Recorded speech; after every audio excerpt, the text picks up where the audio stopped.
Olá, meus amigos, tudo bem? É com muita alegria que eu estou aqui hoje para dar início a um projeto incrível, nosso projeto de Dicas Matadoras em Direito Constitucional. Hoje começando com um tema muito importante, vamos falar sobre 10 entendimentos do STF, o Supremo Tribunal Federal, acerca da Procuradoria Estadual. Marcílio, o que é isso? Vamos comentar, fique tranquilo e se inscreva no nosso canal do YouTube, também no nosso canal do Telegram para receber este e outros vídeos, tá bom? Você que não me conhece ainda, meu nome é Marcílio Ferreira, eu sou procurador do Estado, atuo como advogado público aqui no Estado de Goiás, sou também doutorando em Direito e professor de diversos preparatórios e também especializações pelo Brasil. Hoje vamos falar então sobre 10 entendimentos do STF sobre Procuradoria Estadual, tendo como tema maior a advocacia pública. Então, se você estiver fazendo concurso, olhe sempre no conteúdo programático se esse item está sendo exigido, a advocacia pública. E se você estiver fazendo concurso de procurador do Estado, com certeza esses 10 entendimentos serão exigidos. Mas antes da gente partir para a análise de cada um dos entendimentos, eu tenho alguns tópicos que eu quero tratar aqui com você, tópicos preliminares, para você ter uma compreensão melhor sobre o assunto. Primeiro, Marcílio, o que é a advocacia pública? O que é ser procurador do Estado? O que um procurador do Estado faz, né? Primeiro, nós devemos saber que a nossa Constituição Federal, em um primeiro momento, regula o Poder Judiciário, que é quem exerce a jurisdição no Brasil, e um tópico subsequente traz aquilo que a gente chama de funções essenciais à Justiça. Dentro desse contexto de funções essenciais à Justiça, nós temos a advocacia pública, a advocacia privada, o Ministério Público e a Defensoria Pública. Veja, nós temos então um órgão de advocacia pública e nós temos a advocacia privada. Os advogados privados são os advogados que representam pessoas físicas ou jurídicas de direito privado. Então, se você, como cidadão, pessoa física de direito privado, é claro, precisar ajuizar uma demanda, você vai contratar um advogado privado. Porém, o Estado, enquanto pessoa jurídica de direito público, também precisa de advogado. Quem é que vai cobrar os tributos? Quem é que vai defender o Estado em uma ação proposta por um cidadão? São os advogados públicos. Então, a advocacia pública representa o corpo de advogados que estará ali em juízo, ou mesmo extrajudicialmente, defendendo as pessoas jurídicas de direito público. União, Estado, DF, município, suas autarquias e também fundações públicas. Nós somos, então, advogados, tá bom? Que isso fique bem claro, não somos juízes, não somos promotores, somos advogados com essa nomenclatura. No âmbito federal, fala-se no advogado da União, em nível estadual, fala-se procurador do Estado e no nível municipal, fala-se em procurador do município. Aqui estamos tratando de entendimentos do Supremo sobre procuradoria estadual, ou seja, em nível estadual. Representamos os estados, suas autarquias e fundações públicas. Marcílio, o que faz um procurador do Estado? Já falamos o que é advocacia pública, o que faz um procurador do Estado? Bem, um procurador do Estado é um advogado. O que nós fazemos é atuar em defesa do Estado, suas autarquias e fundações públicas. Atuamos judicialmente ou extrajudicialmente. Então, assinamos peças, inicial, contestação, recurso, fazemos pareceres, orientamos a administração pública e é uma função que a gente fala de advocacia de Estado. Muito cuidado, não é uma advocacia de governo, mas sim uma advocacia de Estado, porque nós devemos defender o interesse público, tá bom? Qual a diferença, Marcílio, da advocacia pública para a advocacia privada, MP e defensoria? Bem, a advocacia pública e privada, parece que já ficou claro. Advogado privado vai defender pessoa física ou jurídica de direito privado, enquanto o advogado público vai defender pessoa jurídica de direito público. O MP, cuidado, ele é um órgão constitucional autônomo que defende a ordem jurídica. O MP não representa o Estado. O MP representa a ordem jurídica, então pode defender, né, um interesse que muitas vezes, às vezes, é contrário ao próprio Estado. Então, o MP é um órgão constitucional autônomo, não é um advogado do Estado. E a defensoria representa os necessitados, inclusive contra o Estado. E também é considerado um órgão constitucional autônomo. Muito cuidado, Porque a advocacia pública não é órgão constitucional autônomo. A advocacia pública representa um órgão integrante do Poder Executivo, tá bom? Marcílio, como é que funciona o concurso para procurador do Estado? Bem, isso varia de acordo com a banca, varia de acordo com o Estado, mas o concurso mais completo que existe envolve normalmente 4 fases. Uma prova objetiva, múltipla escolha ou certo e errado, uma prova discursiva, que envolve peça processual e perguntas para você discorrer, para você redigir.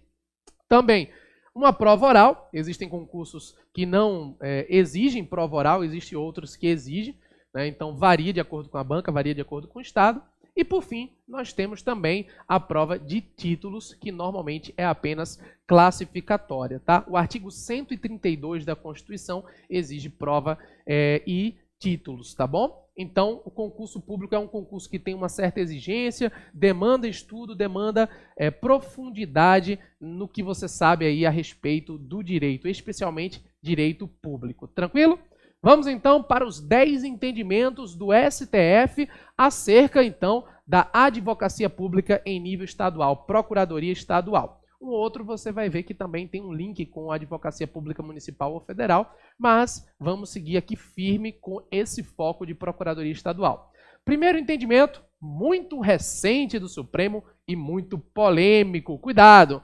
Primeiro entendimento do Supremo é de que é constitucional a percepção de honorários advocatícios sucumbenciais por advogados públicos, desde que limitados ao teto constitucional.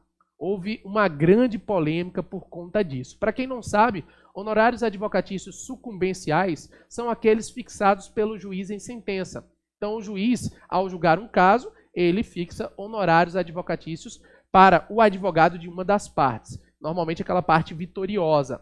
E o CPC, lá no artigo 85, parágrafo 19, prevê honorários advocatícios sucumbenciais para os advogados públicos, o que gerou muita controvérsia. O advogado público recebe o subsídio, o valor fixo, sei lá, 20, 25 mil reais, e teria direito também à distribuição dos honorários sucumbenciais que foi arrecadado ali ao longo do mês.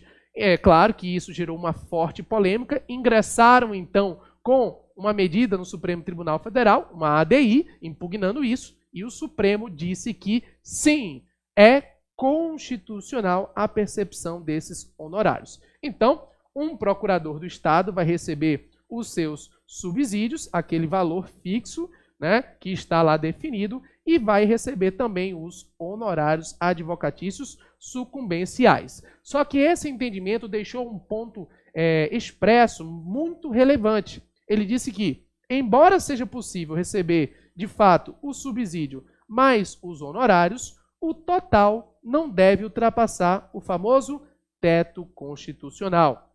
Nossa Constituição prevê um teto, O teto geral é o subsídio recebido pelos ministros do Supremo Tribunal Federal. Então, o advogado público, ele pode sim receber honorários, porque é constitucional, desde que no somatório do subsídio com os honorários não se ultrapasse o teto constitucional. Tranquilo? Cuidado, esse entendimento foi muito recente e com certeza será cobrado nas próximas provas de concurso.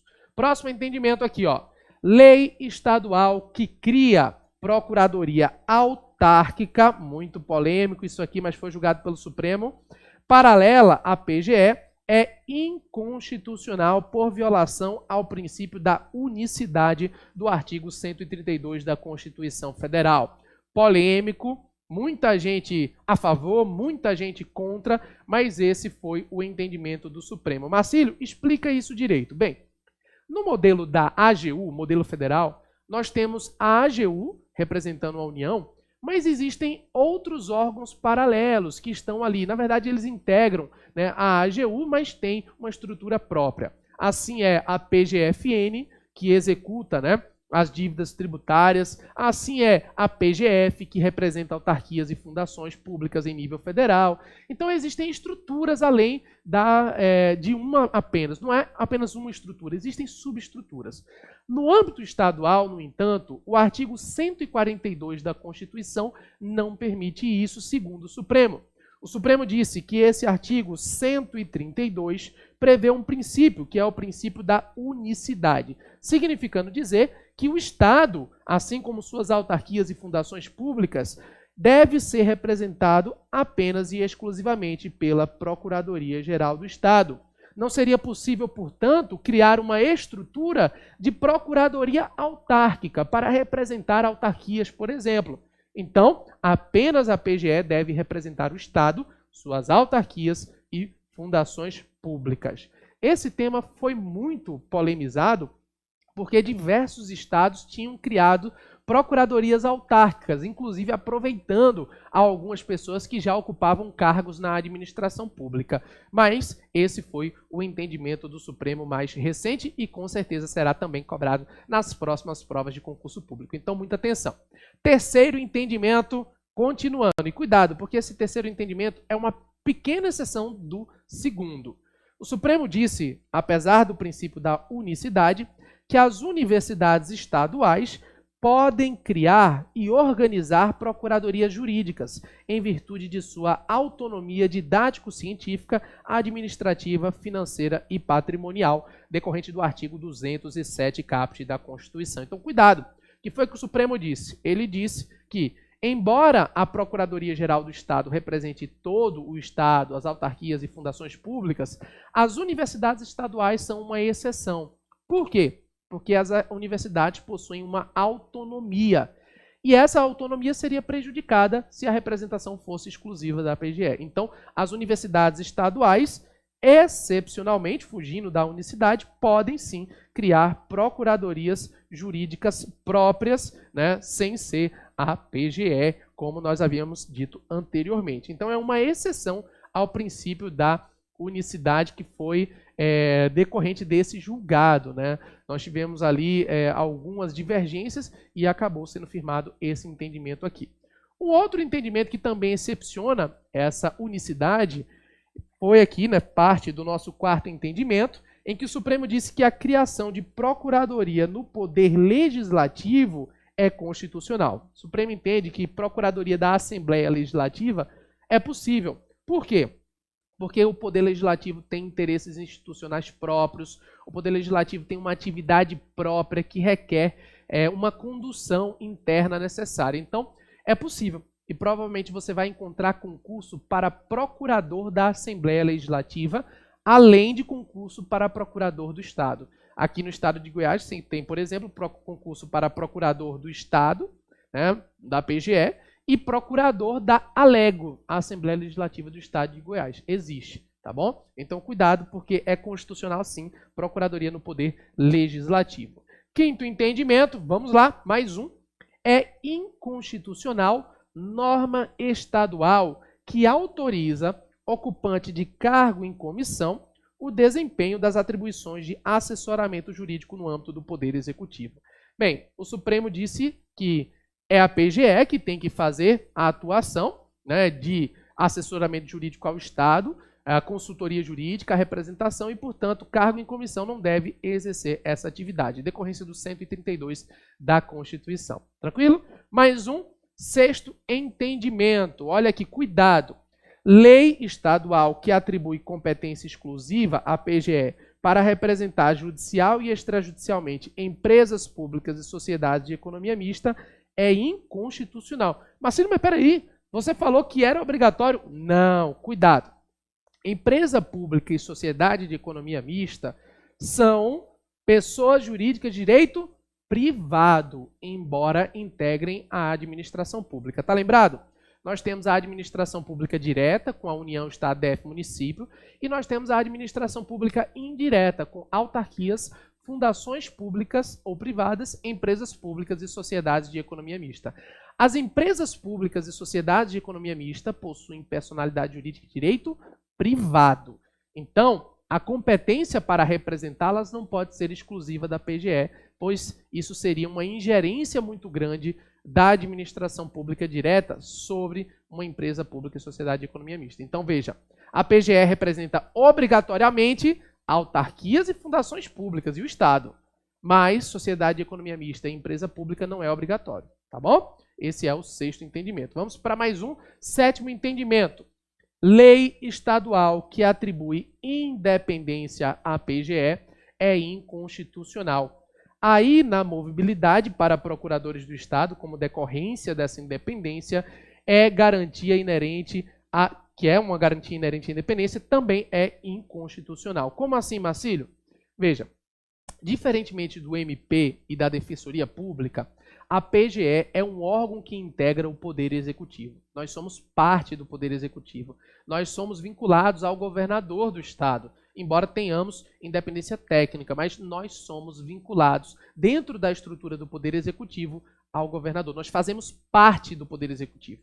Então, se uma lei estadual é editada, ou mesmo uma emenda constitucional estadual é editada para deixar a PGE como um órgão independente, autônomo, isso seria inconstitucional, porque faz parte do Poder Executivo. Marcílio, e se fosse uma emenda à Constituição Federal? Aí poderia. Né? Existem propostas, existem PECs que objetivam tornar a PGE independente, autônoma, como é o caso da PEC 82, mas ainda não passou. Então, como nós não tivemos uma mudança do texto constitucional, a interpretação que o Supremo dá do 132 é que a PGE faz parte sim do Poder Executivo e que uma lei estadual não poderia torná-la independente. Da mesma forma, a inamovibilidade, também prevista em lei estadual, é considerada como inconstitucional. Tranquilo? Então, cuidado com esse detalhe. Mais um entendimento, oitavo entendimento. O cargo de Procurador-Geral do Estado, que é a autoridade máxima da PGE, é de livre nomeação e exoneração pelo governador do Estado, que pode escolher o Procurador-Geral entre membros da carreira ou não. Cuidado com esse entendimento. Veja bem, em cada nível federativo, o órgão de advocacia pública tem um chefe. Então, em nível municipal, a PGM tem o Procurador-Geral do município. Em nível estadual, o 132 da Constituição prevê o Procurador-Geral do Estado. E em nível federal, nós temos o Advogado-Geral da União. No âmbito da AGU, o Advogado-Geral da União é de livre nomeação pelo Presidente da República entre integrantes ou não da carreira. Isso é muito claro lá no 131 da Constituição. No nível estadual, o 132 não diz se o Procurador-Geral do Estado deve ser ou não da carreira. Ou seja, pode o governador escolher um advogado privado para nomear como Procurador-Geral do Estado? Seria possível? O entendimento do Supremo é que, se a lei nada disser a respeito, o governador tem liberdade. Então, ele pode sim escolher para Procurador-Geral do Estado um integrante da carreira ou não. Então, poderia escolher uma pessoa de fora da estrutura da PGE para ser Procurador-Geral do Estado, tá? No entanto, veja bem, nono entendimento, mostra-se harmônico com a Constituição Federal, preceito da Carta Estadual, ou seja, da Constituição do Estado, prevendo que a escolha do Procurador-Geral do Estado deve ser entre integrantes da carreira. Então, se a Constituição do Estado dispuser expressamente no sentido de que Procuradoria daquele Estado, né, terá o seu chefe máximo, ou seja, o Procurador-Geral, entre integrantes da carreira, isso é possível. Veja, quem está fazendo isso é a Constituição Estadual, não é a Federal. Então, ela estipula em um artigo que o Procurador-Geral deve ser entre integrantes da carreira. Isso é possível. Marcílio, se a Constituição Estadual nada disser a respeito, pode ser fora da carreira. Mas se ela estabelecer que deve ser entre integrantes da carreira, essa disposição da Constituição Estadual deve ser cumprida. Então, são dois entendimentos diferentes, tá? O entendimento anterior, o oitavo entendimento, é de que se nada disser a respeito, o Procurador-Geral do Estado pode ser ou não da carreira. Mas se a Constituição Estadual disser que tem que ser da carreira, aí essa disposição ela tem que ser observada. Muito cuidado com esse detalhe, entendimento específico aqui. Inclusive, no estado de Goiás, que é onde eu exerço minhas atividades, o Procurador-Geral do Estado tem que ser da carreira por disposição expressa da Constituição Estadual. Tranquilo? 10º entendimento, vamos lá para mais um entendimento aqui. Olha, os entes federativos possuem liberdade para definir, via legislação, se é permitido ou não o exercício da advocacia privada por procurador do Estado. Veja bem, né? O cara passa num concurso público, se torna procurador do Estado, ou seja, advogado do Estado. Ele também pode advogar, por exemplo, para uma empresa privada, uma pessoa física? Pode? Depende. Se a lei do Estado nada dispuser a respeito, ele pode. Porém, se a lei proibir, ele deverá cumprir essa proibição. Aqui no Estado de Goiás, por exemplo, a lei nada dispõe a respeito, então nós podemos exercer a advocacia privada. Cuidado, nesses casos em que é possível exercer a advocacia privada, não se pode litigar contra o ente que remunera o procurador do Estado. Então, por exemplo, eu sou procurador do Estado de Goiás. Não posso ajuizar uma ação contra o Estado de Goiás, mas posso contra a União, contra o município, contra outra empresa privada, tranquilamente. Marcílio, e se amanhã vier uma lei proibindo a advocacia privada? Se amanhã vier uma lei proibindo, estará proibido e não poderei, então, exercer a advocacia privada, porque é uma faculdade do ente federativo. Veja bem, os entes federativos possuem liberdade para definir via legislação se é permitido ou não o exercício da advocacia privada. Beleza? Alguns estados permitem, outros não. Então, na hora de fazer o seu concurso, é legal observar o que é que diz o regime jurídico da carreira. 11º entendimento. Vamos lá. Procurador não precisa comprovar em juízo sua condição, já que seu mandato é ex lege. Opa, Marcílio, não são 10 entendimentos, não? 11º de bônus aqui, ó. Procurador do Estado não precisa comprovar em juízo sua condição, porque seu mandato é ex lege, não precisa de procuração. Coloquei esse aqui de bônus e mais um.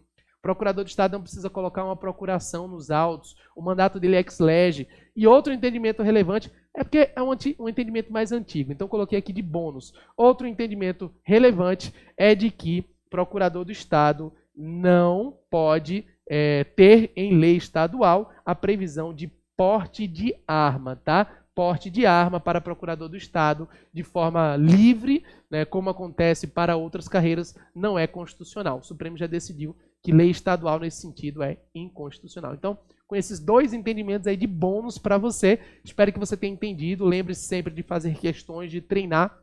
Como eu sempre digo, treino duro, jogo fácil. Quanto mais você treina, melhor você fica e mais perto da aprovação. Lembre-se de se inscrever aqui no canal para receber este e outros vídeos. Também no nosso canal do Telegram, porque lá eu sempre posto conteúdo exclusivo. E lembre-se também de baixar o nosso material de 100 dicas matadoras em direito constitucional para fazer uma boa revisão perto da prova, tá bom? Um forte abraço e até a próxima. Valeu, pessoal!